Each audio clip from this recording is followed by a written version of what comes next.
Okay, if I can call this meeting to order and welcome you to the fourth meeting of the Public Petitions Committee in 2017. Can I remind members and others in the room to switch phones and other devices to silent.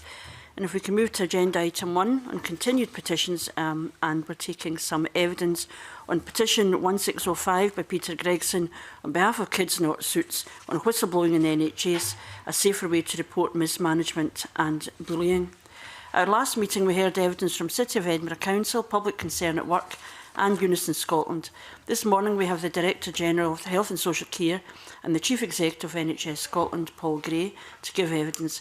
Mr Gray is accompanied by Shirley Rogers, Director of Health Workforce and Strategic Change from the Scottish Government. Can I thank you both for attending this morning? We've also had a number of issues raised at our previous session, so I would suggest we move straight to questions from the committee. And perhaps if I can start by asking for your views on the level of understanding about the purpose of the whistleblowing helpline, and can it be conflated with raising a grievance, and is that an issue for the organisation? Thank you, Convener. I'll begin the answer and then ask Ms Rogers to fill it out, and we're happy to take your guidance on length of answers. The awareness of the National Confidential Alert Line I am certain could be improved. There's no circumstances in which I would say that it was perfect, but I think the awareness is fairly broad. It's certainly known about by all of the boards and by the employee directors on the boards who, of course, represent the interests of the trade union side of the partnership. It's something that we seek to make staff aware of through a number of routes. The other part of your question was whether this could be conflated with grievance, and of course a grievance is a matter which I understand in law needs to be dealt with between the employee and the employer. So to that extent, if someone phones the National Confidential Alert Line and expresses a grievance, then it would be referred back to the employer.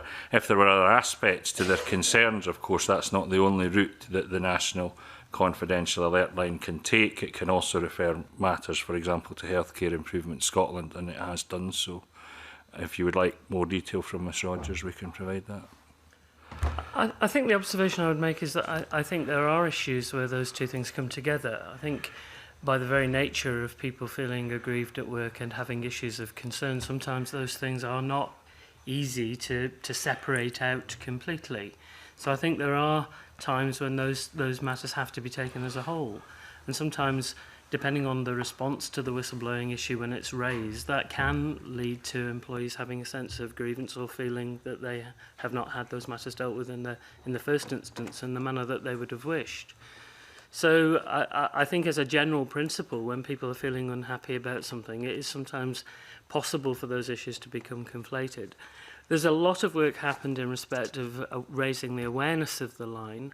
So Public Concern at Work, for example, have attended the NHS staff conference and have had small pocket-sized guides to the line issued, and various other bits of materials have arisen. And I think the honest answer to your question about awareness is that that awareness has grown over time. So is there an issue then, or where is the judgment that somebody feels they've been asked to do something that may be to the detriment of the service itself? So it's about them as an individual, but they're actually flagging up something broader and they're concerned to protect their own, that they don't want to be identified in case this creates greater problems for them. What advice would be given to that person in those circumstances? Well, it would depend on the nature of their concern. So, for example, if it was a concern about a clinical matter, then that must go through the appropriate clinical governance. Otherwise, we would be breaking the chain of accountability. It's probably difficult to answer the question without a specific example, and I'm more than happy to take any specific examples. I'm not trying to dodge the question, but it very much depends on the facts and circumstances of the individual case. If what you're prompting me to think about is a situation where a member of staff may be concerned about their immediate line management, for example, and therefore, to be simple about it, be afraid of what might happen next, we would certainly be urging in all circumstances staff to contact their trade union representative or other appropriate representative. There is escalation available in board governance, and ultimately, of course, there is a whistleblowing champion now on the board to whom matters can be addressed. Does that answer the question? No, that's fine. Rona Mackay. Thank you, Convener. Good morning. At a previous session of this petition, the Chief Executive of Public Concern at Work indicated that she didn't agree with the aims of the petition, but noted that what is called for within the petition is not within the terms of the current contract for delivery of the National Confidential Alert Line. I wonder if you could maybe give me your views on that. So I think what public concern, what we're referring to, was the matter of an independent assessment of a case, and that's why in the consultation that we've done, the proposal of an independent national officer has been put forward, and the favoured option in the consultation was that independent national officer role should rest with the Scottish Public Services Ombudsman. Now, clearly, ultimately, that would be a matter for the Scottish Parliament corporate body. But to be very straightforward about it, there is a recognition that an ultimate recourse to an independent national officer is something worth having. Is that recognition within the health service, or just generally? Well, by me as the Chief Executive of the National Health Service, by ministers and Director of Workforce. So yes, I mean, we agree that is something that ought to be put in place. And how likely is that to be put in place? Well, I'm very clear that it should be. Ministers are very clear that it should be. It is, of course, as I say, ultimately a matter for the Parliament to agree, given that it would be a role for the Public Services Ombudsman if the Public Services Ombudsman was content to take it on. But we are working closely with them on that. I am both confident that we should establish an independent national officer, and would be very disappointed if we did not. Okay, thank you. Thank you, Chair. Can I first of all declare an interest? I was a past chairman of the Argyll and Bute Integrated Joint Board, which I stood down from in August last year. Ladies and gentlemen, the Scottish Government submission in October confirmed that the contract had been extended until June this year to ensure continuation of a cost-effective service. In light of the most recent 6-month review for the period August 2015 to January 2016, which reported a 75% decrease in the number of calls to the helpline since it was established, can I ask for your views on whether this is not just a cost-effective service, but an effective and trusted service? Thank you. If I might respond to that, we're on record as committing to an ongoing call line as part of the remedies available in respect of whistleblowing across the NHS. We're not committed at this stage to PICO or any individual supplier in that process. That contract comes to an end in June, as you've identified, and we will undertake the normal procurement processes in that space to look at who else might be able to provide that facility for us. We receive 6-monthly reports from PICO at the moment, and as you say, some of the usage numbers are of interest to us. I think one of the important messages for the committee to hear is that whilst the National Confidential Alert Line is an important part of those remedies, it is only one part of those remedies. So we've been working for 2 or 3 years now on the implementation of the NHS Scotland Workforce Strategy. The first component part of that strategy is around values and culture. We are now receiving some indications that those values and that approach to the culture of patient safety and various other aspects are starting to be embedded in NHS board activity. So we have some support in that space. the policies and procedures, PIN guidelines that some of you may be familiar with, that we have established across NHS Scotland are also starting to give us a more consistent approach to how these kinds of activities are rolled out across Scotland. So I think your point is well made in terms of people, whether or not people are actively using the alert line. I don't think that's the only indicator of the sort of temperature and whistleblowing culture or support. I'd be very honest in saying I think there is still much more that we need to do about how the service is aware of the facilities and remedies that are available and about how consistently well those processes are brought to bear when they're required. Brian Whittle. I think following on from that question, there does seem to be some concerns about the effectiveness of the current helpline facility. Indeed, issues around low usage and lack of confidence in the system have been widely reported in the media, including your piece in the Herald in September last year. What sense do you have of whether confidence has increased among staff in recent months, and how do you measure or assess staff confidence in the system? I suppose you mentioned culture. Would you agree that we need an open learning environment in the NHS when things do go wrong, and that people do feel able to come forward? Well, so there's a question about confidence in using the service, and as Shirley Rogers has said, the other remedies that are available. I'll take that first, and then the point about an open learning culture. Every year, boards have an annual review, and sometimes that is a ministerial-led review and sometimes led by officials. And at that annual review, the ones I attend, there is always an opportunity to meet the partnership forum, and that's one of, but by no means the only mechanisms whereby we hear direct from the partnership how staff in that board are feeling, and issues that they wish to raise directly with the Minister or with me. And my sense is that there is a degree of confidence in these arrangements, but I think, as I said earlier in response to the convener, of course we could and are make sure that it's more widely known about and understood. The other point which the data, it's hard to interpret, but may suggest, is that the spike in calls at the beginning was because people had, in a sense, a bottled up set of issues that they felt they had nowhere to go with. National Confidential Alert Line met that need. So the reduction in calls may not actually indicate a reduction in confidence or loss of confidence in the system itself.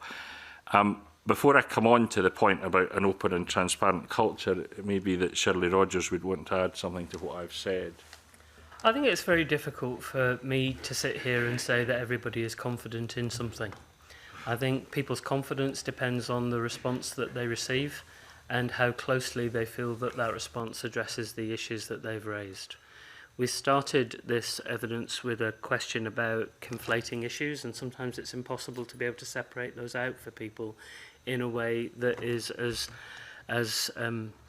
optimal as they would wish us to be. And sometimes issues are raised that are appropriately dealt with, and sometimes that response is not always as optimal as it should be. I think it's also fair to say that we have put a great deal of investment, and with some external validation of that process in partnership working in the NHS in Scotland and in our staff governance arrangements. And whilst I think that has taken the agenda forward a good deal, I think it's also fair to say that for some individuals that in itself is not helpful to them. Sometimes the relationships between individuals and their representatives are not ideal. So I'm not going to say here that I think that system works perfectly every time. I think there is a huge investment in making people aware of whistleblowing. It's not something that was talked about in any setting 10, 15 years ago. It's something where there is increasing awareness. There's increasing awareness of what works in being able to address whistleblowing. There's increasing awareness of the effectiveness of listening. Actually, and quite often what people, individuals are looking for is a process in which they feel that they have been respectfully, appropriately and considerately listened to. And I think that's something which we are building in terms of our leadership development capacity, our whole approach to how a modern NHS is managed, how people experience the workplace. So that's something that I think we have got demonstrable evidence, some of it externally validated. We've had a report into partnership working in the NHS through the University of Nottingham, who were very complimentary about the work that had taken place, but even in that recognises that there's still more to do. And as we continue on this journey, we are continuously trying to improve that situation and to learn from it. I think the other thing that I would add into that space is that whilst that activity is taking place in the board, I think we also, in policy terms, so it's my pleasure, and sometimes with some sadness, my role to meet frequently with people for whom the system has not always worked as well as we might wish it to. And it's very helpful to us in policy making terms to be able to learn from those experiences too. Thank you. Would you like me to answer on openness and transparency now? Please. I believe that openness and transparency is a fundamental building block of improvement. You don't get improvement if you don't have openness and transparency.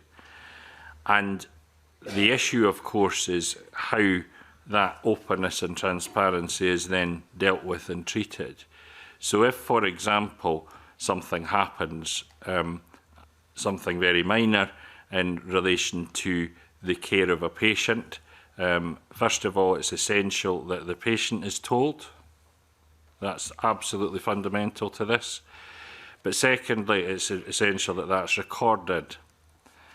Now, that might be something as minor as the wrong drug was brought, so not administered, but simply brought. Now, that is recorded as what would be called as an incident of harm.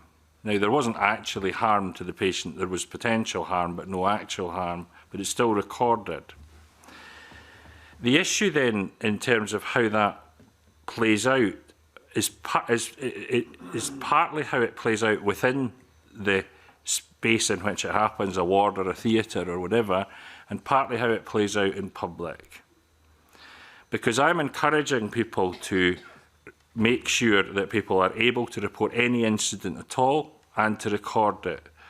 But of course, if the public discourse then is incidents of harm have rocketed, you can understand why that is a sort of external inhibition to being to people being transparent, when in fact what we're trying to do is make sure that not that harm has rocketed, but that we're recording what has actually happened. And internally, if that recording is met defensively, then people will be less inclined to do it. If it's met openly, with a view to learning from these incidents as part of people's professional and personal development, then they'll be encouraged to do it again. There is, of course, the issue of the duty of candour. People are required to report things. So I'm absolutely clear that although it may mean that it looks as though incidents are increasing when they're not, proper reporting, openness, transparency and recording are absolutely essential. I have no doubt about that at all. And if you had a senior clinician here, I'm certain they would say the same.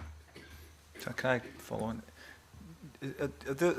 Do you have national guidelines for that? I'm thinking, you know, along the lines of, for example, say a significant adverse event. Yeah. There seems to be a huge disparity in you know, from one NHS board to another. I'm wondering whether is there national guidelines on how you classify these incidents, and is there pressure on boards to push these numbers down? Well, all I can say, Mr. Whittle, is there isn't pressure from me. I wouldn't be pressing people to call something, if it's a significant adverse event, that is what it is. And I wouldn't be pressing them to call it anything else. The only way we will learn is by treating things with the appropriate level of seriousness. I'd be very happy to share with the committee the guidance we have around these matters, it would be too voluminous to go into in detail now, and some of it would require, I think, the advice of a clinician rather than me as a professional administrator. But it would be of no difficulty to share with the committee the guidance on all these issues, if you would find it helpful. Okay.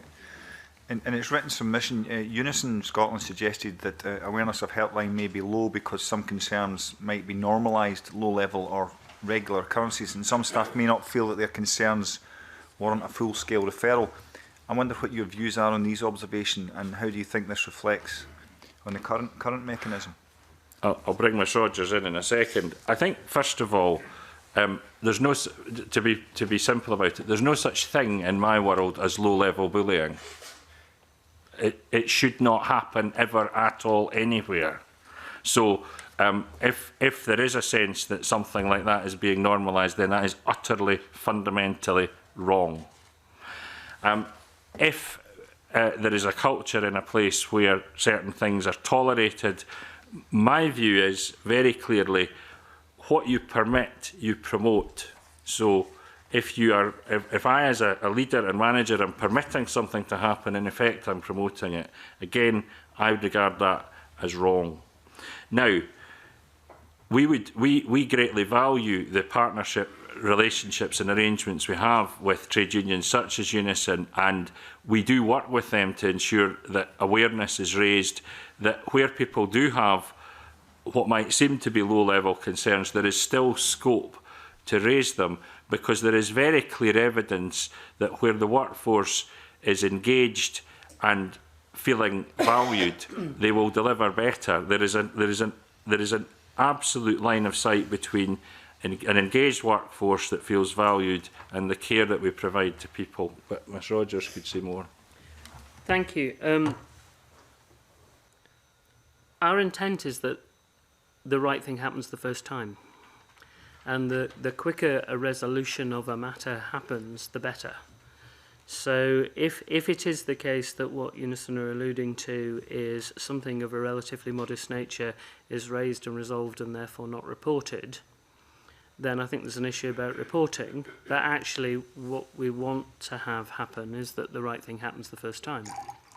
So there are instances, and we've had conversations with the RCN and Unison and Unite and others where they have been able to give examples of individuals who've raised concerns and had those concerns immediately addressed by their line manager, and that's happened and been resolved and we move on. And I think it's important that we are aware of those things because, again, coming back to the point that the DG was making, we need to be aware of issues when they're arising and be able to fix them. But actually, we want boards to be responsive at every level of leadership within the organisation. So if somebody's raising something that says, I need X, and they get X, then that's helpful. What I think we need to reinforce at every opportunity is the standards that are expected to apply, both in terms of our relationship with the boards and the board's relationships with their employees. The standards of conduct, behaviour and all the rest of it which are expected, and those are reciprocal things. They're not what we expect of employees, it's also about what employees can expect of the organisation that employs them. So we do want to hear about every instance where I couldn't agree more with the DG. I don't think there is low-level bullying. I think you're either bullied or you're not. You can't be a bit pregnant. If something bad is happening to you in that space, then we need to be able to respond to that quickly. And the way that boards can respond to that quickly is by matters being safely and appropriately brought to people's attention and resolved.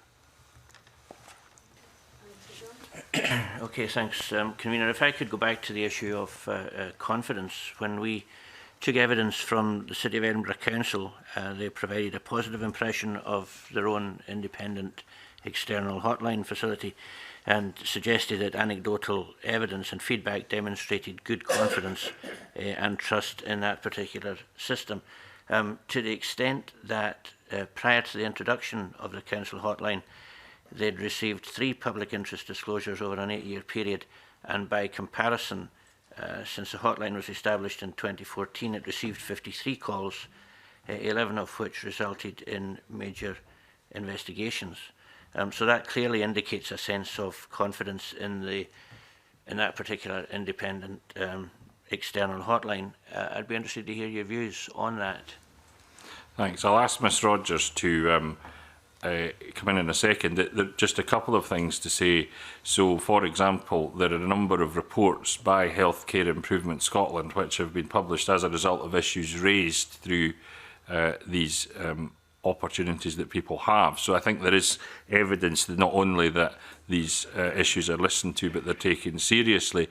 And secondly, of course, we have different arrangements for reporting fraud, for example, so that wouldn't come through this helpline. I'm not saying someone who was concerned about it couldn't contact the helpline, of course they could, but there are other arrangements for reporting fraud. So it may be that some of the issues that were seen in Edinburgh were slightly differently dealt with, but Ms Rogers can come up with more detail on this.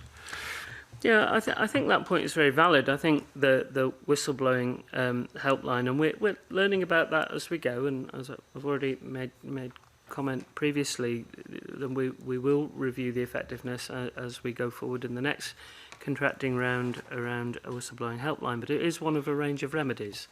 So the NHS has a number of policies and procedures, PIN guidelines, internal grievance procedures, NHS counter-fraud services, as the DG has alluded to. To date, Health Improvement Scotland have looked at 9 specific cases of the potential concern for them as arising from PCOR, from that line. They've been able to put some fairly substantial weight behind some of those investigations to make sure that there is an appropriate conclusion and the remedy of concerns where they have been raised. But it isn't finished yet. It's one of a range of remedies that we're developing as we go. We believe that there is some considerable merit in pursuing the independent national officer role. We are intending to pursue that. Previous question was, how confident are we that we will do that? It's our intention that we will have a proposition for parliamentary consideration in reasonable order of time. And we're hoping to be in a position to consult by the autumn. And we understand the additional assurance that might be given by that independent national officer role. Thank you. Rona Mackay. Thank you. Yes, I wanted to ask you if you are aware of concerns about a sort of culture of fear within the NHS, fear of whistleblowing in case that person would be penalised. I wanted to ask your thoughts on that, and if you'd considered any other sort of mode of ways of people bringing forward a complaint other than, whistleblowing. So I'll start and then Shirley Rogers will follow on. It was one of the reasons that I decided that it was appropriate to speak to the press about this. There was an article in the Herald and reported elsewhere in September of last year, because I believe that as Chief Executive of the National Health Service in Scotland, I need to set the tone for our behaviour, and I wanted to make it clear that from my perspective, there is no place in which people should be inhibited through fear from raising concerns.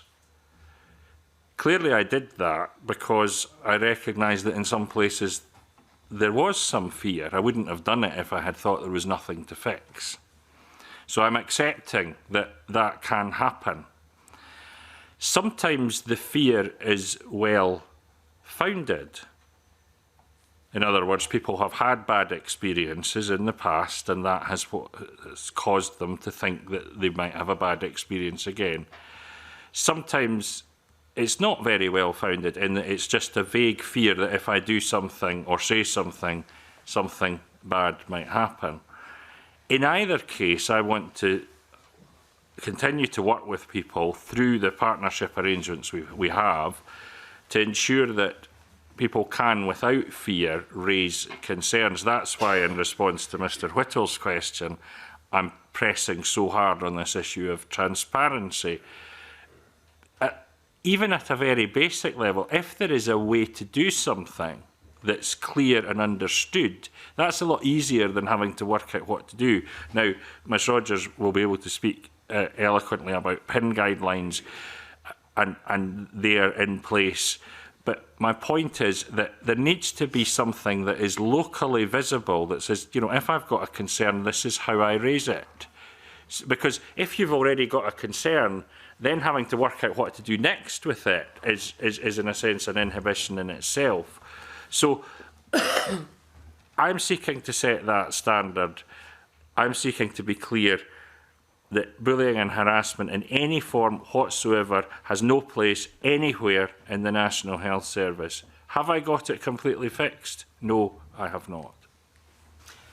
When you said that some of the fears were well founded, what action do you take when you know that that has happened? Well, let me give you an example. I mean, obviously I can't talk about individual cases, but this example is sufficiently anonymous that I believe it could be usable. An MSP approached me on behalf of a constituent and put before me some documentation about that constituent's experience. I read that documentation and I gave it to Shirley Rogers, Director of Workforce, and to Fiona McQueen, the Chief Nursing Officer. Between them, they engaged with the Health Board in question and with the Nurse Director in question. And as a result of that, the person's concerns were taken up and addressed appropriately. And what I'm saying to you very explicitly is, up to that point, they had not been.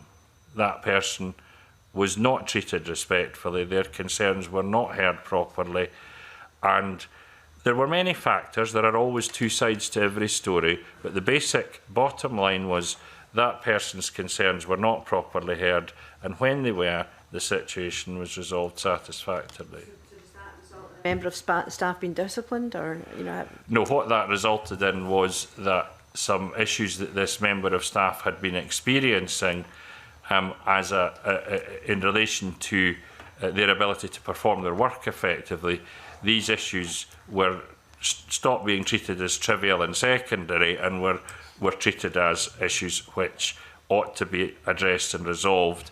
And there was also appropriate professional development and training put in place in that area so that staff generally could understand the appropriate way to deal with these issues and the appropriate way to listen to concerns as they were raised. If I might just add to that, and in a number of ways, if I might, I have personally been involved in issues where remedial action has resulted in disciplinary in disciplinary action on a range from guidance to dismissal. Okay. But if I might just talk a bit more broadly about the culture of fear question. So I've been an NHS manager for well over 20 years. I think, and all of that time in NHS Scotland. NHS Scotland is a big place. It's 156,000 people, 22 health boards across our geography. I think when we describe culture, it's very difficult for us to make a sweeping statement around any of that. So the culture in South Glasgow is not the same as the culture in North Glasgow, never mind the culture in Glasgow versus the culture in Orkney. So I think one of the things that we need to be is culturally intelligent and sensitive to the circumstances around. That said, we have been very clear about the standards that we expect to see in NHS Scotland. We have an internationally regarded workforce strategy. The first of only 5 elements of that strategy are around culture and values, how we behave to each other in a modern workplace that is supportive of people who have a right to expect to be treated in a particular way in the way that we work. We review all of our policies, our employment policies, in light of the Everyone Matters strategy and in light of those values and behaviours, and we do learn. We do learn from the experiences of individuals who come and talk to us about their experiences. Over the last year, we've been focusing particularly around leadership and management development activity. As committee members will be aware, leadership and management development has been an issue for the NHS in Scotland. We had a target to reduce managerial costs where we could, and at the same time as we've been doing that, we've been very successful in reducing managerial costs. We've also been working very hard about improving the level of managerial and leadership behaviours and the quality of that input. We've been doing a lot in that space. But we've also listened to other voices. So we've had trade union representatives, experts in this field, and a variety of others come and share with us their experiences of how they are managed within the NHS, and we've learnt from that. Indeed, I've shared the platform in a number of different forums with organisations and individuals, from Royal Colleges to organisations such as Stonewall and various others, about how we create the kind of environment or support the kind of environment which at its best I think is world class but is not at its best everywhere. So we've been doing a lot in that space. You'll have seen from evidence produced that we've also been investing around the board table in terms of understanding at a governance level about boards' responsibilities in this regard, and we've introduced the concept of board champions. In some places that's landed extremely well, in other places there's still more work to do to make sure that people are confident about those roles. We have more to do in terms of telling the successful stories as well. So if we're serious about shifting culture, then we need to have some messages where we're able to demonstrate that people have raised concerns and those concerns have been appropriately and satisfactorily addressed. And we've got some examples of that. We're just not as complete yet in how we're able to talk about those things in a way that gives people confidence around it. I'm not going to talk to this committee. I'm sure you will be more than well aware of the... I don't feel the need to talk to you about what it takes to be a learning organisation. But all of the evidence about how you create and support and develop learning organisations is that you fundamentally change the relationship that you have with your staff in the area of blame. Okay. And that's really where our efforts are targeted. So when we're talking about the alert line, when we're talking about our champions, when we're talking about our PIN policies and procedures, when we're talking about the INO, we recognise that in order to shift that culture, it will take a number of initiatives working together to make sure that we've always got the response that our workforce deserve.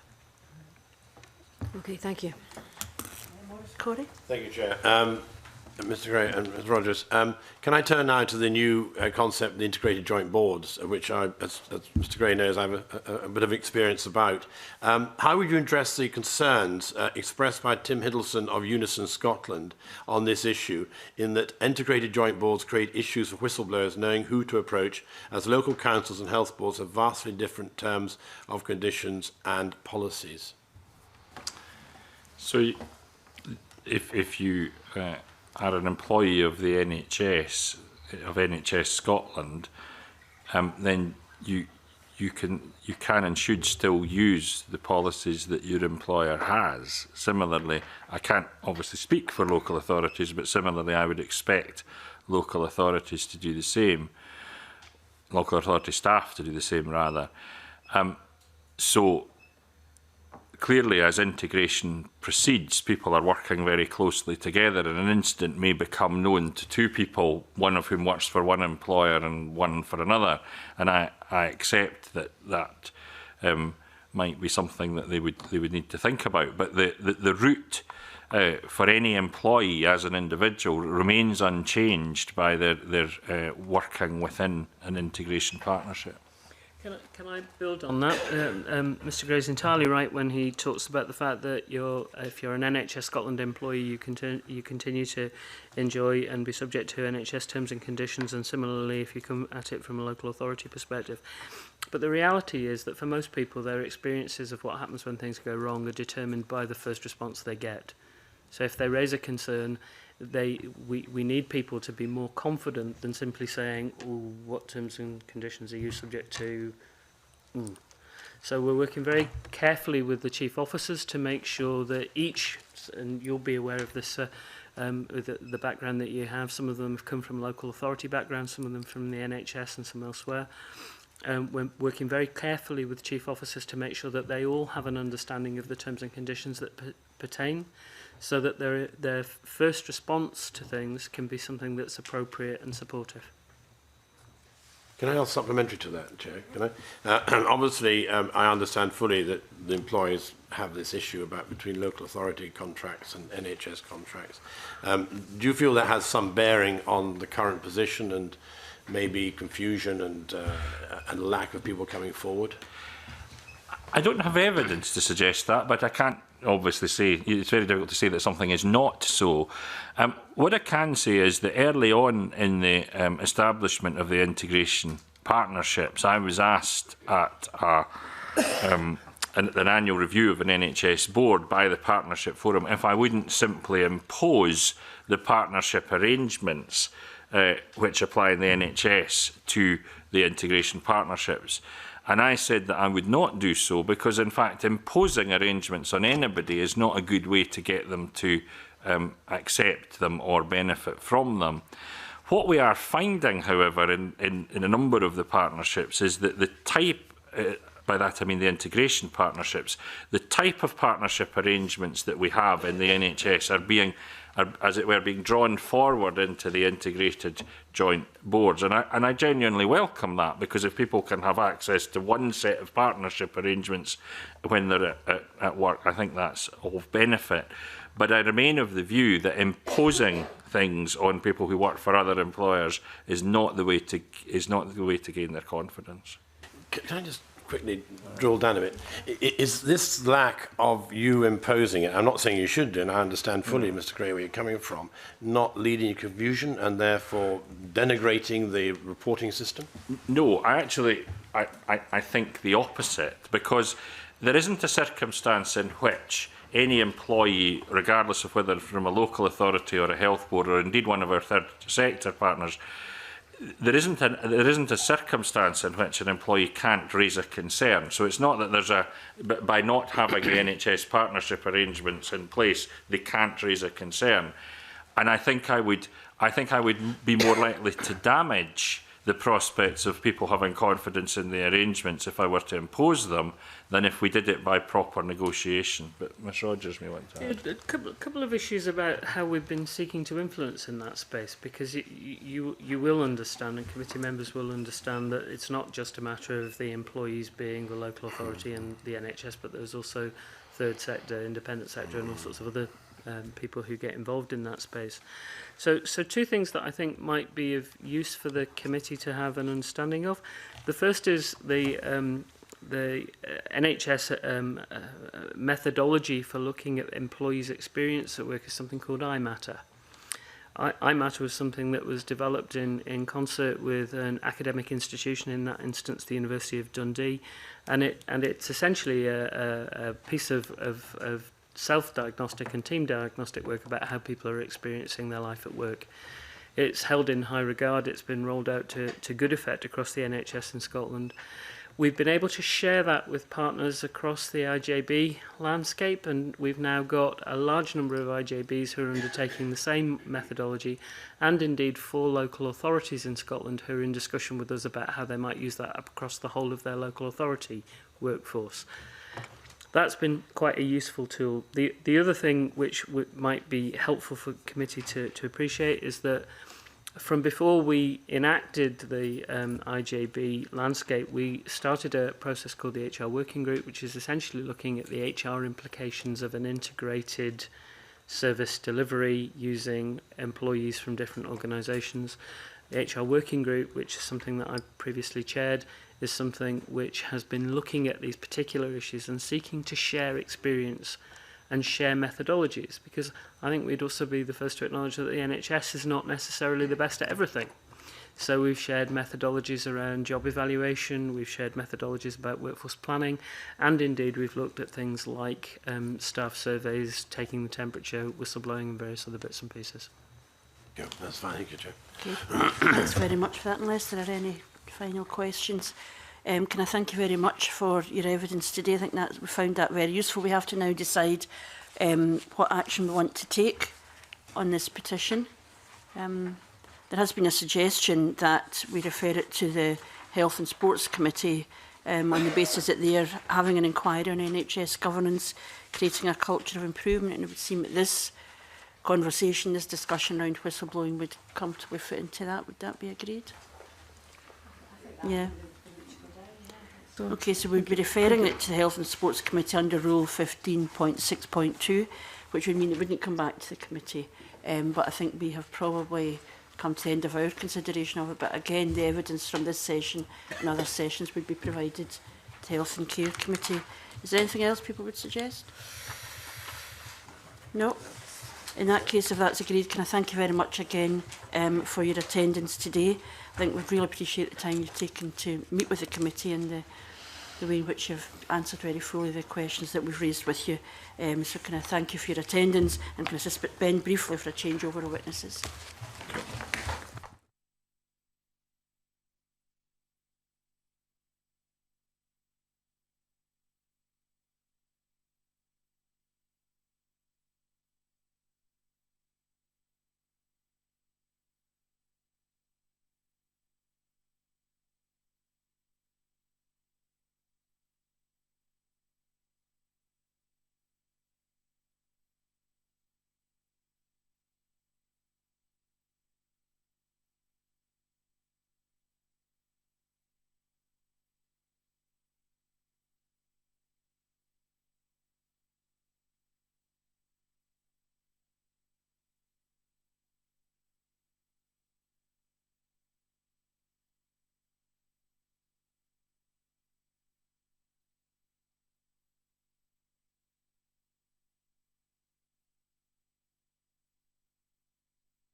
We can call the meeting back to order again. We now move to agenda item 2 on new petitions, and we're taking evidence today on petition 1631 by Maureen McVeigh on child welfare hearings. So this first new petition we'll consider today is petition 161 by Maureen McVeigh on child welfare hearings. We're joined this morning by Maureen and June Loudon, Secretary of Grandparents Apart, as well as Scott McVeigh. Can I welcome you to this meeting, and can I invite Maureen to make an opening statement of not more than 5 minutes, and after that we'll get the opportunity to ask some questions. Thank you very much. First of all, I'd like to thank the Public Petitions Committee for giving me the opportunity to discuss my petition. I'm calling on the Scottish Parliament to urge the Scottish Government to change the laws that govern the recording of discussions at child welfare hearings, so that presiding sheriffs have access to such records. My petition is also under the auspices of Grandparents Apart, of which I am a member, who at their heart want what is best for our children involved in family disputes. Whilst the child welfare system has its merits, the recording of same would benefit all users. I don't mean to say anything in this regard, but I don't know if everybody knows that a child welfare hearing is different from a children's hearing, and our comments are on the child welfare hearing. We have seen within Grandparents families affected by how the child welfare hearing system works, and how others have been affected by the experience of the same. We see how it could be improved for children and reduce the time for costs for the benefit of all concerned. And it's important to note that only 2% of contact cases go to a court system. It is evident that changes are progressing with the Scottish justice system, and that is positive. As is, changes take time. Grandparents Apart and its members welcome change. My petition for minute recording within the child welfare hearing should be a part of this change. Presently, there's no method of documenting what has been discussed at a child welfare hearing. Here are a few examples of where court costs, court time and children would benefit from recording of child welfare hearings. In many cases, what has been discussed during a previous child welfare hearing becomes an issue for the sheriff, and he or she then has to again discuss the points with the relevant parent. If minuted or recording, the information would be available. Also, without recording, there could be a pattern of false information presented or of obstructive behaviour which can continue unchecked. The sheriff may note that one parent has been obstructive and this behaviour encroaches in the court's time. It's suggested that by the sheriff there will be serious repercussions if this happens. Sadly, in our experience, this behaviour is allowed to continue when at a following hearing a different sheriff is unaware of what has taken place at the previous hearing. If minuted or recorded, the information would be available for the sheriff. A parent's legal team, as another example, tries to discredit the other parent on erroneous information provided by their client, and the presenting sheriff informs their legal representative they have a duty of care to their client. Next child welfare hearing, there's a new legal representative and a new sheriff, unaware of what has gone on before, and again, if there's a note of this would promote expediency and it would not take so long for the child welfare hearing to continue. A legal aided parent and also who has been granted a motion fails to turn up court and the legal rep is late, then deviates from the motion. This would be highlighted in the minutes. A pattern of obstructive behaviour in the past should be shown by minutes of the recording as well. And as the UN Convention on Rights of the Child, Article 3 says, all this is done in the child's best interest to have the best system possible. A client moves from one sheriffdom to another, and the only available information the sheriff has is re-contact via the interlocutor, which is the only thing you get after a child welfare hearing. The new sheriff has to elicit why the person has moved court and what the circumstances are. The new legal rep taking up valuable time which can be used to discuss contact issues. Again, a pattern of obstructive behaviour should be shown by minutes of recordings. Each of these examples has a detrimental effect on court time, court costs, but most importantly the child. As decisions are delayed, it increases legal costs for parents which can have a ripple effect on children. Both legally aided and self-funding, some of our members have experienced such scenarios. So I just keep saying that minutes of recording, highlighting what has been discussed are really an important way forward, I would think, to let people know what has gone before. I was informed by Mrs Anne Hampson, maybe some of you know, Anne, Policy Officer for Scottish Civil Justice Council in January 26, that the SCJC Family Law Committee are actively considering case management in sheriff courts, family cases, and will shortly consider the findings. And in speaking with David Ross just the other day there, who is the President Secretary of the Family Law Committee, he informed me that they are moving forward with this. There are many departments within the justice system who are looking to move forward and bring innovative practices to our legal system in Scotland, and this all takes time. I do hope that all these departments will continue to enhance the court system to encompass best practice within all forms of law, and especially in the family law field, of which child welfare is a part. I know that any change to civil court procedures require a policy decision by the Scottish Government and a subsequent change in legislation. As Lord Gill and the present President Lord Carloway's wishes for a fairer and effective justice system are taken forward. I do hope that the review will look at using digital innovations within the child welfare hearing system to better support children and families. Thank you. Thank you very much for that, and I appreciate that explanation. Is it my understanding what you say that a child welfare hearing can take place and there's basically no evidence of what was discussed in that, or what would be the evidence? What would the sheriff have? We just a note that the meeting took place? Yes, it's just a piece of paper which they call the interlocutor, and it only discusses the decision made by the sheriff on contact. You know, this person gets so many days, you know, the one parent gets so many days, one parent another. There is, if someone asks, a note can be appended to the interlocutor if someone asks for it, but that's not normal practice. It's not always done. So the only thing that has been discussed at the child welfare hearings, whatever's been discussed, is not mentioned really in this piece of paper. It's just what the contact issues, the time, and all the rest of it. So there's no the patterns of behaviour, or no, perhaps would be perceived as blocking things. No, it wouldn't exist at all. No. Do you know if if there are other types of hearings, such as tribunal hearings, which are routinely minuted or recorded, is it unusual that the child welfare hearing is different from other tribunals, or is this the norm? I think it's different. It's heard in a closed court, and it's only the parents and the legal representatives and the sheriff that are present. There's nobody else there. That's all that's there. The children's hearings are slightly different. They're held somewhere else before, and there's a table with everyone there. And I would assume that they are minuted, but I'm not certain. But I'm not aware of anywhere else that doesn't minute things. And it's in a closed court because it's dealing with a child? Correct. I think that's my understanding, yes. Okay. Rona Mackay? Thank you. Good morning. Morning. Yes, just on your last point there, I mean, I have to admit, I'm a former children's panel member. So the children's reporter sits and takes a note of everything that's happening, and after each hearing, all our notes are written up thoroughly, so there's always a record kept. So I'm really surprised to hear what you're saying today. I have to say that. So how would you envisage it being recorded? What method, would you think? Video, audio? What would you?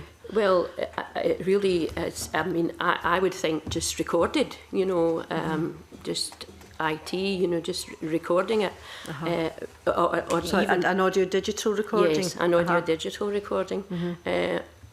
I don't know whether it would be more beneficial to have it videoed, but I know that there was a case that Lord Gill had mentioned, and there was a dispute. It was slightly different in Melbourne, and it was they did video linking type thing to Melbourne. It was about an adoption case.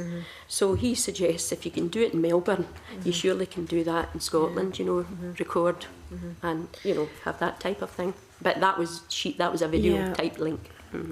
In your sort of experience and dealings with court staff, have you ever heard any of them mention anything around that it would be good to have a record, or has anyone commented to you, or is it just accepted practice that it doesn't happen? I think it's just accepted practice. I know that our members that we have in Grandparents Apart mention it, but however, I've never heard them in the legal profession or in court mention it at all. No. Okay, thank you. Back to the point you made earlier about somebody can make a request for a note to be attached to an interlocutor. Who would that be? Well, I think June could speak in this, because you had experience of that, didn't you, with one of the members? It's really if they have a particular concern, they can ask for it to be noted. But if they don't ask for it to be noted, if they don't know who to ask for it to be noted, then it's not, and it just bypasses whoever is new to the next child hearing. And they constantly go over the same information again, wasting time for the point of the meeting. Okay. So it's a cost thing, a time thing, and it delays any decisions that are made about the child. Okay, thanks very much. Brian Whittle? Good morning. Why do you think child welfare hearings are not currently minuted or recorded? I think it's probably the confidentiality thing. I'm not sure. The answer is I'm not sure, but I would think it would probably be the confidentiality thing. And the sheriff does sometimes the sheriffs don't, it depends, take the views of both parents, but I don't know why. I think it is mainly maybe a confidentiality thing. But I think nowadays in this modern age we can, either, you just don't use the name in recording, or read it, if it's, recorded in minutes and paper, you redact it. So I don't see why, that should put a stop to it, just the confidentiality thing and the data protection type thing. Can I ask a supplementary? Are you calling for it to be publicly available or just available within the judicial system? Oh, the minutes of the minutes meeting? of the meeting, yeah. No, probably just within the court system, although I don't know. Just in the court system, so that the sheriff is aware of, I mean, in some cases, some of our, people in Grandparents Apart have had 5 and 6 different sheriffs each time they go to the sheriff court. So the one sheriff that has been taking the case doesn't know what's happened before, apart from the interlocutor. Or maybe they do write some notes, but I'm not party to that. But as far as I'm aware, it's just the interlocutor. And I know that in a case where a family moved sheriffdom, the sheriff had no explanation, you know, previously of what had happened, or nothing in front of him to say, well, this, you know. So that, I think, is really, would be helpful to sheriffs, helpful all round, to be open and transparent. Thank you. Angus MacDonald. Okay, thanks, Convener. Good morning. Morning. Your petition notes that the Sheriff Court Ordinary Cause rules address issues of confidentiality. I was just wondering if you could explain a bit more about what confidentiality issues may arise as a result of the action that you're seeking. I think the confidentiality is if a child, as they go older, maybe you don't know what's going to happen in the future with these contact cases. They go in for so long, and I wonder if the reason is for this, that in the future the child maybe wants to discover what happened when they were younger and requests, you know, notes of the case. Then obviously they could see what happened. So I'm not 100% certain in that one, but I think that was the basis of that. Okay, and after you'd raised that, the SCJC suggested that you should seek an update from the Scottish Government. Did you do that? I did that by speaking to David Ross. Okay. Yeah, I spoke to him, and he said, because I couldn't see it in their minutes on their webpage, I couldn't see it. So I contacted who I thought was the secretary and was informed it was now David. And he said to me they were discussing the child welfare. It's only at this, I think it's only at second phase just now. And he said he would send me a copy, but that was only yesterday, so I haven't received it as yet. Okay, thanks. Thank you, Chair. Good morning, ladies and gentlemen. With reference to your comments on confidentiality, which we were discussing just in the last few minutes, could you explain a bit more about who you think should be able to access the meeting records? I think really just the sheriff that's in front of the case, really just to access the records. Really because, you mean access the records to provide them with information prior? Yeah, I just think it should be the sheriff. Or, I mean, that's all I was thinking, just so he's aware of things that are happening. But it could be that maybe the lawyers. Continuation, things like that, But I don't think it should be common knowledge, you know, common knowledge as such, you know, because I would think that that's not the so the confidentiality at that level, Yes, I think so. Do you agree with that? Yeah. It's just to really enhance the process, speed it up and make it easier for everybody concerned with that. Yeah. So that it would reduce the repetition and lack of awareness. Yeah. Mr. McVeigh, what do you think? Yeah, it's purely for continuity to assist the sheriffs in making the appropriate decision. It's also to stop the kind of Groundhog Day that happens when you go to child welfare hearings, that you go over the same accusations and stuff that are put against you, where it's already been dealt with by a previous sheriff, and it just delays the process. And it's costly for the courts, and also it doesn't help the children get the correct decision to be made. Thank you, Chair. Okay.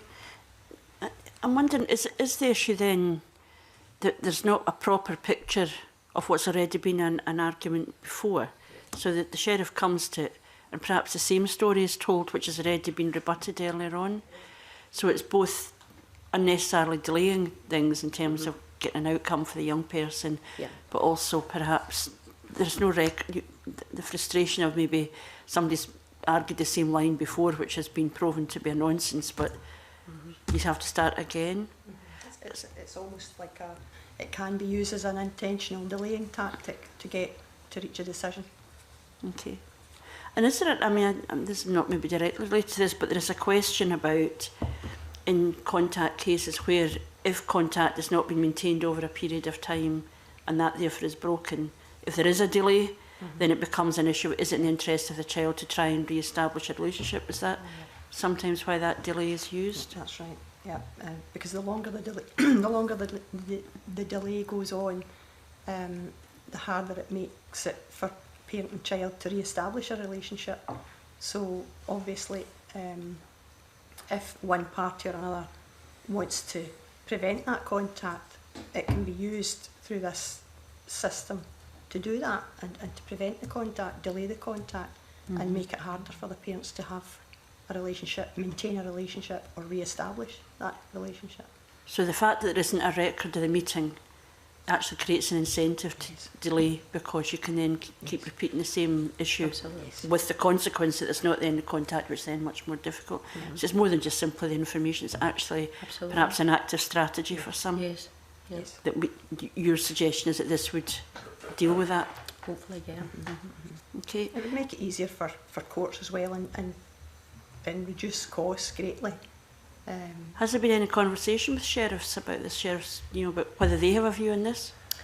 No, but I contacted quite a few of the agencies to find out what the process was, but I haven't spoken personally to a sheriff, but Law Society and various people that I've spoken to. Okay. Can I just finally ask, I know that, I understand you're connected with Grandparents Apart UK, and that organisation attended the Scottish Government Stakeholder Summit on the forthcoming Family Justice Modernisation Strategy last October. Do you know whether your concerns about child welfare hearings were raised at that meeting? Yes, they were. John can speak to it, weren't they? They're not raised? What was the meeting that you were at and raised? I don't think they were raised specifically. It was brought up. What was the meeting? It was brought up as a way of. It was connected with the non-compliance with court orders, and just the recording of things was brought up as a potential for assisting with that sort of avenue as well. Okay. Just by creating the picture for ongoing court appearances and such like. It's just part of the bigger picture of the improvements that really need to be made to speed up the process for the benefit of the courts and the benefit of the family. Okay. I think there was a meeting in which yourself was present and other organisations, and it's actually online. Okay. And it did comment on the minutes of the child welfare. Yeah. Okay. I haven't got that to hand at the moment. Sorry. No. Well, we can have a look at that as well. Are there any further questions? No. Okay. Can I thank you very much for that evidence? I think people would agree there is an issue here. It'd be interesting to know why they're not recorded. Yeah. Is this unusual? What the view of the people who are managing the process, the sheriffs and others, are on this? Is there, is there something about if you record it, you then have to test it for proof? I don't know. No. But these I think there is an argument.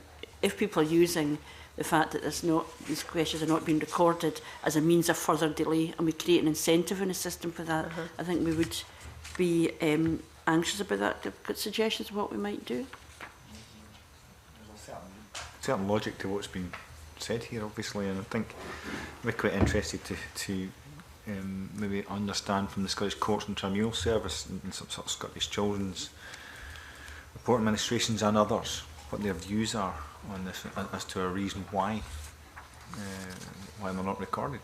Yep. That seems logical to me. Yeah, I think we should, ask the Scottish Government and also if it's going to be included in the Family Justice Modernisation Strategy.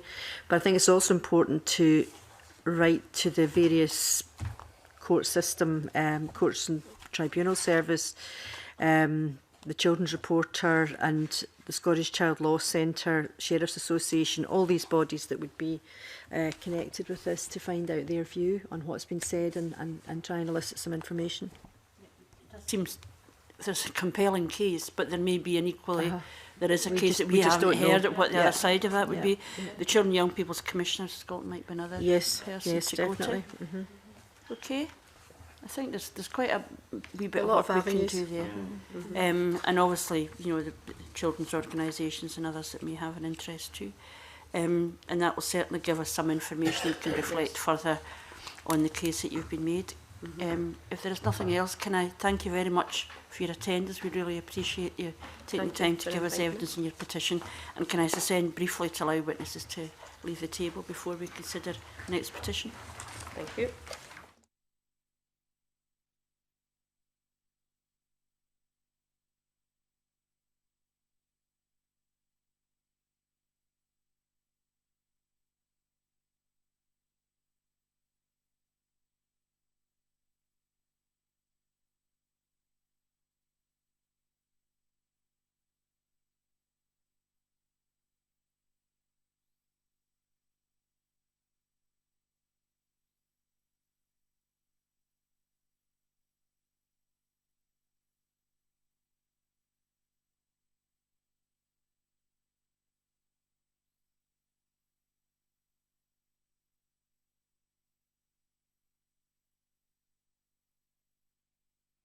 Bring the meeting back to order.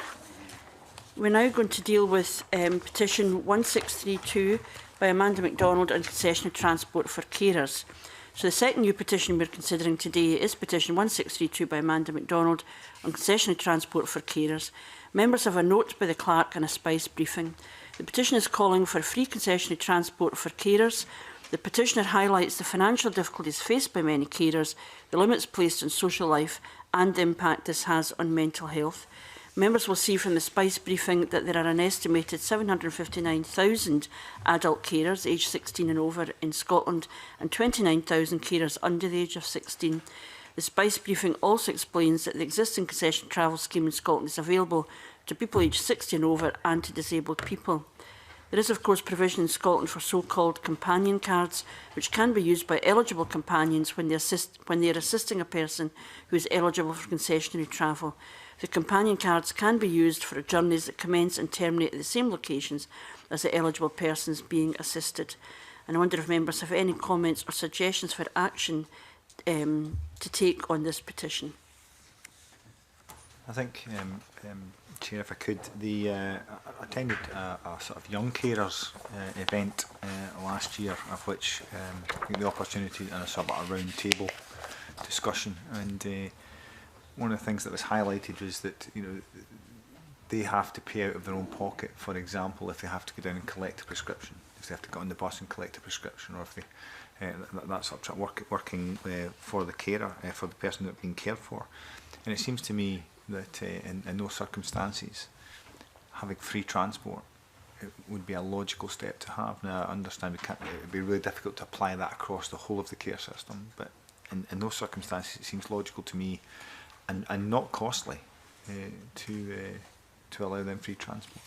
Would there be an issue about identification of who those carers would be? I mean, there are some carers we know who have to give up work in order to look after the person they're caring for, so they're actually in a position, their own financial and emotional well-being is affected by being a carer. But and we know that some young people are, you know, taking on a caring role. But is there an issue about identification?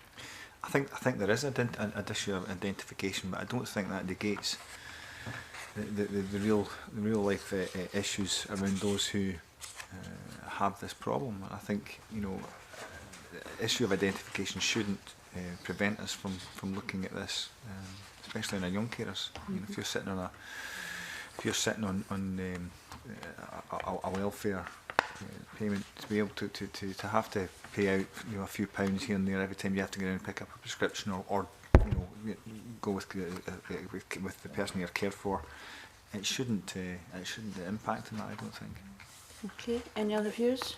Rona? Just, I noticed that in 2015 the Transport Minister at the time, Derek Mackay, you know, stated the fact that there are over 153,000 cardholders aged 16 to 18 and young full-time volunteers up to the age of 25 who are entitled to concessionary bus and rail travel throughout Scotland. So, you know, that's quite an important, I'm not saying it means we shouldn't inquire again to see for an update on the situation on young carers generally, or carers generally, but that's, you know, quite a robust response from him 2 years ago. Okay. Angus MacDonald. Yeah, thanks. I mean, I think it's worth bearing in mind that the Scottish Government has made a commitment to increase the award of carers allowance to the same rate as job seekers allowance. But that said, you know, if that extra money was just to go on bus fares, then it wouldn't be long before it was used up. So clearly there's a strong argument here, which we should put to the government to see their view. I come in, yeah, I think yes, I agree with what Angus is saying there, but I think we're looking at impact on local authorities, and therefore where this is coming from, because, you know, bus passes are paid, come out of the local authority budget, and therefore there's an impact. So I think we're going to have to include COSLA in this discussion, and I know it's on the recommendations, and I certainly will support that, because there are things, again, we were talking about rurality and different places where different distances, things like that. I think this is very much a more local issue as well. So we need to include them. Yeah. So I think if we want to contact the Scottish Government, COSLA, I'm also issued, we know from our notes that Enable has been highlighting the issue around concessionary travel for people with learning disabilities and where that actually lies. You know, what are the distinctions between it? It depends on what level of disability allowance you're entitled to. So there's quite a lot of complexities here. So I suppose we're interested in initial cut and what these organisations think about this. Would this be a priority? I think it would also be worth meeting and forum with the petitioner to discuss actually what was the motive behind the petition, and maybe to get a better understanding from their point of view of what they believe that this petition would address. What is the need that it's been addressed? And I think Brian has identified some of that. And we should, I think, probably be writing to the Carers organisation. I mean, Carers UK, but there are also sort of Scottish-based organisations that would that might have a view. At the Carers Coalition and so on might have a view too. Angus? Convener, if we are writing to the Scottish Government, I'm just wondering if it might be, hopefully not presumptuous, to ask them to give a costing, given that the numbers estimated are 759,000 adult carers over 16 and 29,000 under 16. If they could have a rough costing of the impact, that would be helpful. Okay. I think what we're saying is this is an interesting petition. We want to explore further both the motives for it, what's it intended to address, and whether it's, you know, being addressed in other ways in other places. One thing to add, Chair, if I may say, is we're getting down into the realms of IJBs as well, because this is going to impact on that. So I think there is even the NHS involved. So there's a compendium of organisations before we can come to a decision on this. And some of it is around transport and access to transport as well. So it's like this whole opens up a whole number of issues that we're obviously been flagging up in other places. So if we're agreeing that we write to Scottish Government, to COSLA, to the Carers organisation, and we will agree to meet with the petitioner to give an opportunity to get their perspective. Is that agreed? Okay, if we can then move on to agenda item 3 and continued petitions. Fittingly on World Book Day, petition 1581 by Duncan Wright on behalf of Save Scotland School Libraries, on Saving Scotland School Libraries. So this petition was lodged by Duncan Wright on behalf of Save Scotland Schools Libraries. Since our last consideration of this petition, we have received submissions from COSLA and the petitioners. From those responses, it appears as though there is contrasting evidence about the accessibility and availability of e-reading materials. COSLA says that an increased use of technology allows children to access a wide range of reading materials, while the petitioners claim that their evidence suggests that the take-up is low. They claim this can be due to costs, licensing restrictions and Wi-Fi availability in schools. The COSLA submission broadly acknowledges the benefits of the action called for in the petition, but considers that these should be weighed against other factors, including the benefits from other areas of educational provision, the potential strain placed in other areas of local authority services, and, quote, the erosion of local democracy by undermining the role of locally elected councillors in making budget decisions. The petitioners suggest that having a national strategy will ensure the positive impact a professionally staffed school library can have on attainment and curriculum delivery. They add that there is perhaps a lack of knowledge about what a modern school library and librarian can offer. And I wonder if members have any views on what action we can take on this petition. Chat with the CAB secretary, I think. I think, Convener, given the Cabinet Secretary's already agreed to appear in front of this committee to give evidence on another petition, it would be opportune to ask him to give evidence on this one as well. Being elected member of council, where we have these decisions to make, I have to declare an interest, but I think it has to go to that level. From my experience, this is an issue for all local authorities, and so I think we need to generate it to a higher level to the Cabinet Secretary. I was going to suggest, you know, writing to the Cabinet Secretary for his view rather than invite him here, but as you pointed out, if he's coming to committee anyway, maybe we could do it at the same time. Yeah, it is not till later in April, isn't it? So maybe writing would be... We can write and flag up the issues to him. I think, I suppose it seems to be what the petitioner is suggesting is local authorities making decisions in the context of constraints to the budgets. Do they properly understand the importance of a librarian and a professional librarian in a school when, you know, people can access information in loads of other ways? Now, many years ago, while I was still a school teacher, then the school librarian was really important. I suspect a library won't look or sound the same now as it did then, given that in the past you would go to the library to get information which you can now get off your phone. But at the same time, are local authorities understanding properly? I think the case being made by the petitioner that there is an added value that they're maybe not appreciating, and that's really what we might want to explore further, both with the Cabinet Secretary and what advice and guidance has been given to local authorities. It feels a bit like the petitioner suggesting that in times of constraint the library is a luxury, whereas I think for librarians and those who really understand the system, they say actually it actively encourages in terms of closing the attainment gaps. I think these are the questions we want to explore. I mean, there is a wider issue of libraries closing because not enough people are using them. I'm not saying that they should in any way, but that seems to be happening out with schools. So I think asking the Cabinet Secretary for his view would be the way to go initially. Okay.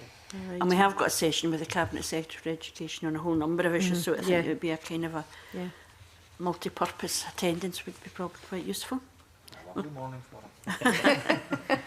Libraries are wonderful, wonderful places. Okay, so I think we're agreed that we recognise issues are important. What is the information advice local authorities have in a sense of the importance of libraries, and an opportunity for us to explore that with the Cabinet Secretary? Okay, if we can then move on. The next petition is petition 1600 by John Chapman on speed awareness courses. In December, we agreed to write to the Department for Transport for an update on its timescale for publishing its report on its 3-year evaluation of speed awareness courses on the basis of deferring consideration of this petition until that report was published. We also agreed to write to the Scottish Government. The Department of Transport has indicated that its final report won't be presented to the project board until the middle of this year. An announcement and publication will be made after that. It's difficult to interpret precisely how long that may be, but it could be up to 9 months from now before any findings are published. The petitioner feels that the Department for Transport are, quote, dragging their feet in this issue. The submission from Transport Scotland is a little more encouraging. It confirms that in September 2016, the Speed Awareness Course Steering Group advised the Strategic Partnership Board that the introduction of speed awareness courses in Scotland would be worthy of a trial. It notes that Police Scotland was to develop a full options proposal which will be discussed at the Strategic Partnership Board meeting on 22nd March. It was also noted that any pilot of such courses in Scotland should be supported by ongoing evaluation and assessment as data becomes available. Can I invite members' views on actions to take on the petition?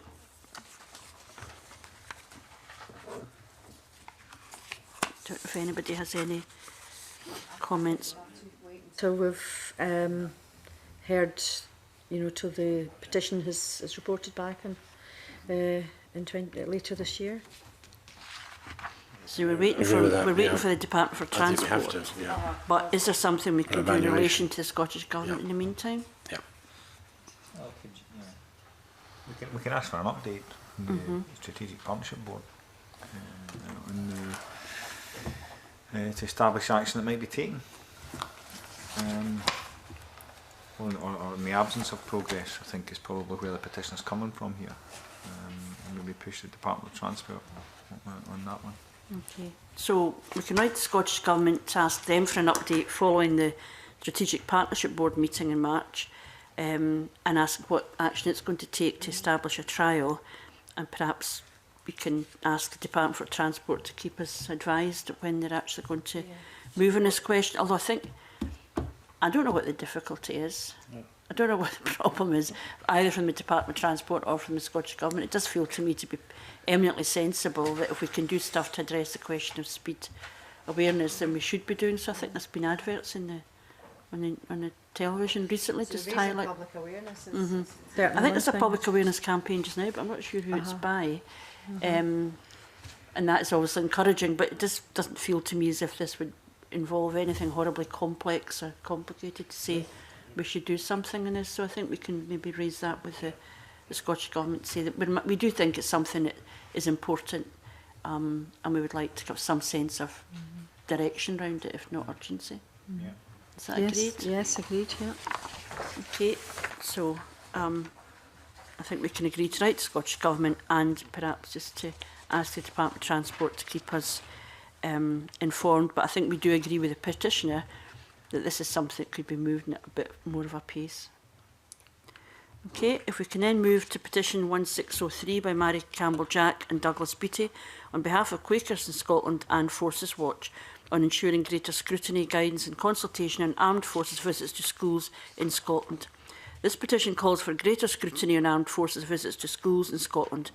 We've received a number of submissions since we last considered this petition, most of which express support for the action called for in the petition.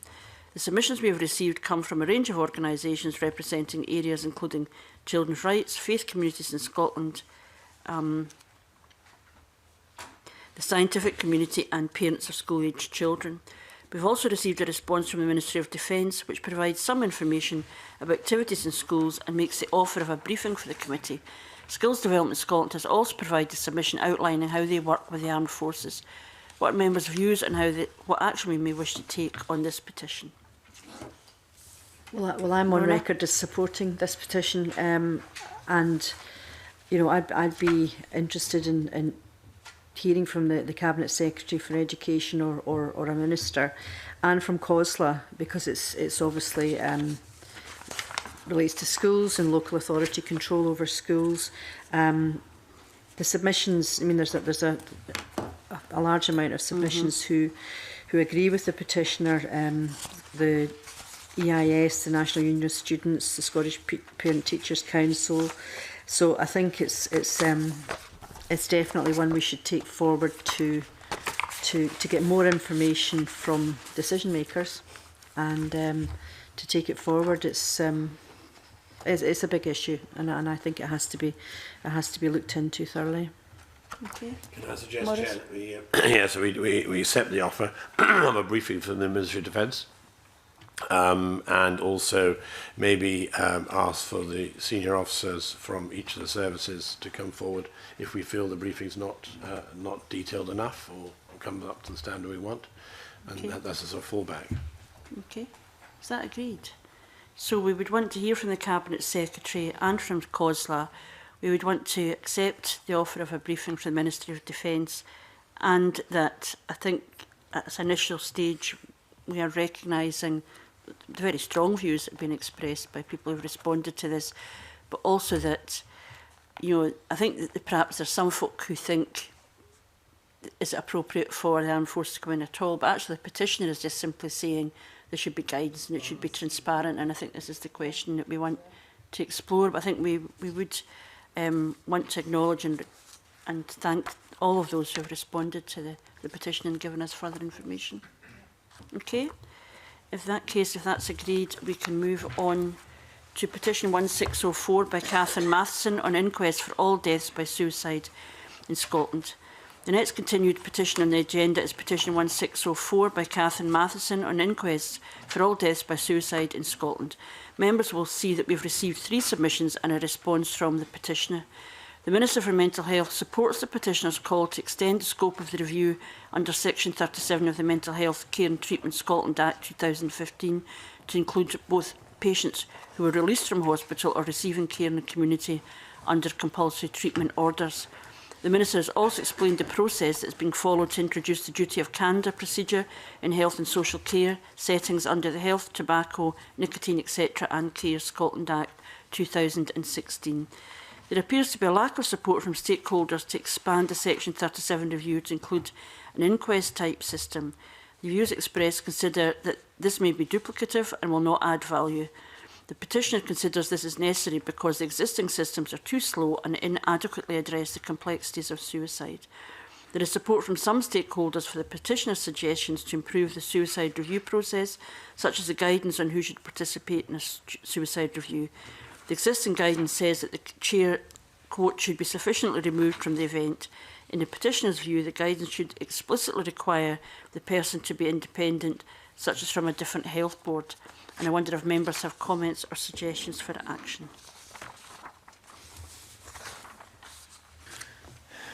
I think writing to the HIS for sure, looking for information on how many health authorities are meeting the targets to commence a suicide review within the 2 weeks and complete it within the 3 months. I think also it would be seeking information how bereaved families or carers can raise their concerns.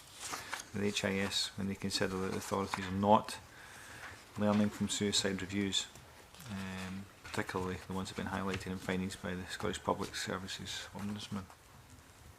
Okay. So, I think we did find this a very compelling petition when it came before us. very much, yeah. And I hope that the petitioner feels that there is at least some progress and acknowledgement of the fact that they would extend the review to people who have committed suicide in the community when under a compulsory treatment order. I think that is progress, and I would hope that the petitioner would be encouraged by that. Is there anything else that you think we should be doing? So we're going to write to the Health Improvement Scotland, asking about the question of meeting targets and how bereaved families or carers can raise concerns. Is there anything else? That's sufficient. We may ask the Scottish Government to, you know, the time scale of the Section 37 review, and just to get some more information surrounding that. We've just asked them for an update. On An update, yeah. Yeah. Is that agreed? Yes, Okay. agreed, yeah. Okay, thanks very much for that. We're now moving on to petition 1619 by Stuart Knox on access to continuous glucose monitoring. The next petition is by Stuart Knox. We have received responses in this petition from the Scottish Government and the Juvenile Diabetes Research Foundation.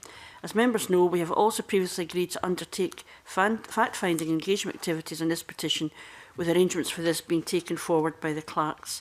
Do members wish to seek further information in relation to the petition at this point? I think we will get details of the engagement event soon, but that is something that I think that gives an opportunity to get a proper sense of what is driving this petition and more generally the issues around the care for people with diabetes. The cross-party group for diabetes, and there's not an awful lot of information coming out from there around the accessibility for the glucose monitoring, and it's that old cliche of you know, postcode lottery. It depends where you live and whether or not you get access to it. So I think that would definitely be something we need to explore further. I think there is this, clearly that from our notes, the Scottish Government has provided additional funding, but the question is, where is that funding going to go? Yeah. Will it go between provision of insulin pumps and this CGM technology, which, you know, certainly the evidence we're receiving is quite a compelling argument this is really effective. So it would be, I suppose we'd be asking the Scottish Government about some of the details around that. The extra funding is clearly welcome, but how is it going to be distributed? I mean, there certainly was compelling evidence from some sufferers from diabetes who have gone on to this kind of glucose monitoring, and the impact that's had on their, you know, significant impact that's had on their lives. But I think also the fact that technology is moving forward so quickly that the worry is by the time we get to conclusion we're on something else. Okay, so I think that if we agree then that we write in those terms, and we will get details about the engagement event in due course. We can then move on to petition 1622 by Stephen Duff on making failure to recycle a criminal offence. Following our initial consideration of this petition, we have received submissions from the Scottish Government, COSLA and the petitioner. The Scottish Government is not considering making failure to recycle a criminal offence, and COSLA does not support the action called for in the petition. The Scottish Government and COSLA highlight work that is currently progressing through the Scottish Household Recycling Charter, which is a joint initiative designed to introduce a consistent approach to recycling across the country. Financial support to the Charter is being provided by Zero Waste Scotland, and the most recent information says that 23 local authorities have already signed up to the Charter. Progress in the Charter is being monitored by a steering group made up of relevant agencies, including industry representatives, and its effectiveness will be assessed by local government once it is more fully embedded. The petitioner appears to welcome the move to standardise recycling methods, saying that it's, quote, long overdue, but makes the point that proposed penalties are, quote, urgently needed to change attitudes and will reinforce the central message of recycling properly. I wonder if members have any comments or suggestions for action. Angus? Yes, thanks, Convener. First, I'm sure we all understand the petitioner Stephen Duff's sentiments contained in the petition. I'm sure we we'd all like to see 100% recycling rates, you know, sooner rather than later. But I think the Scottish Government, COSLA and the individual local authorities, not to mention the 5 million Scots out there, have to be given the chance to come on board with regard to the Scottish Household Recycling Charter before we go down the route of criminalising the failure to recycle. Zero Waste Scotland has indicated that support is available to local authorities, as you've already mentioned, Convener, with regard to educating the public. So I think we should perhaps close the petition to allow the Scottish Household Recycling Charter to bed in. And given that there's 9 local authorities that still haven't signed up to the Charter, would certainly encourage them to do so. But I think it's maybe premature to go down the route that the petitioner is suggesting, and allow people to come on board over the next few months and years. Okay, any other views? I agree, but I agree with my colleague. I think it's a work in progress, and I think it's premature to do that. It's just not practical. So I would agree with closing it at this stage. And even the issue of practicality, prosecution here would be. I don't see how that could possibly work. So I do agree with my colleague here. Yeah. I mean, I think we are acknowledging what the petitioner is wrestling with, which is the importance of recycling and the consequences for all of us if we don't recycle. But I think we're also acknowledging that the Scottish Household Recycling Charter, the commitment of the Scottish Government and COSLA to concentrate people's minds is probably the right route at this stage. Yeah. I think, Chair, there are initiatives such as the deposit return system that's been talked about, that's been highlighted recently. There are sort of things that are going forward, so I think there's enough issues that will bring the balance back, and I favour we close this petition because it's I believe will achieve things another way. Okay. So is it agreed then we close the petition, we recognise the issues that are there. Clearly it's a matter for COSLA, the Scottish Government, we would expect them to monitor closely the effectiveness of their own charter, and it's something that could possibly be revisited. Is that agreed? Agreed. Okay, in that case, if we can move on to petition 1624 by Acri Jones on the definition of adultery.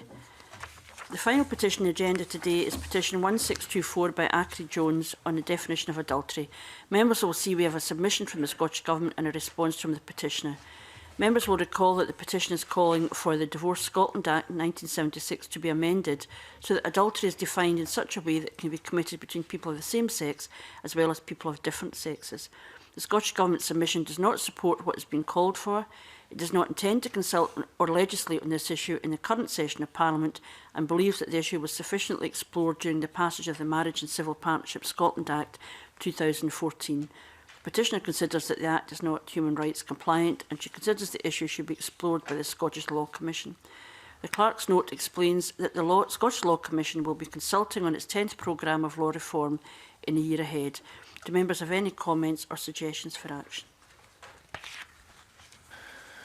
I don't think adultery actually comes up anymore within divorce cases. I don't think it even comes up now. It comes up as unreasonable behaviour, does it not?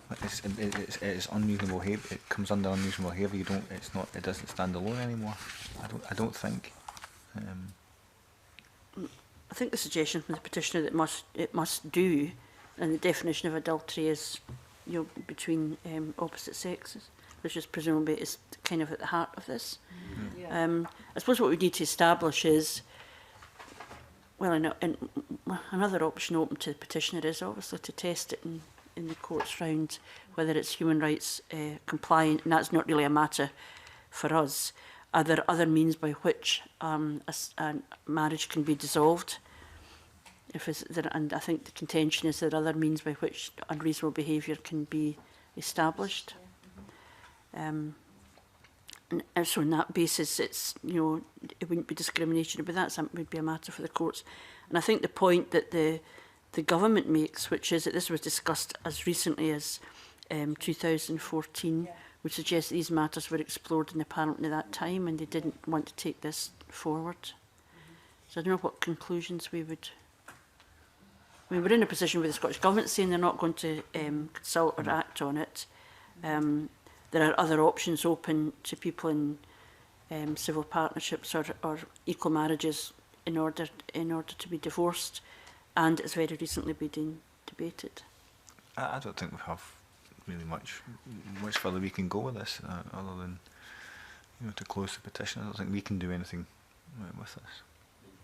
Chair, talk to the Scottish Law Commission once they've published their consultation and take it as an individual case themselves. Be a matter for the petitioner. Absolutely right. I think we basically essentially closed the case. It's quite clear in the Scottish Government's guidance that there's no move. And they've obviously done their research in 2014. Okay, so we're agreeing to close the petition under Standing Order Rule 15.7 on the basis that the issue raised by the petition was considered recently during the passage of the Marriage and Civil Partnership Scotland Act, and the Scottish Government has no intention to consult or legislate on the issue in the current session of the Scottish Parliament. And we're obviously able to let the petitioner know that she can, that she's able to respond to the Scottish Law Commission's forthcoming consultation. Is that agreed? Yes, agreed. Okay. In that case, can I thank you all for your attendance and close the meeting?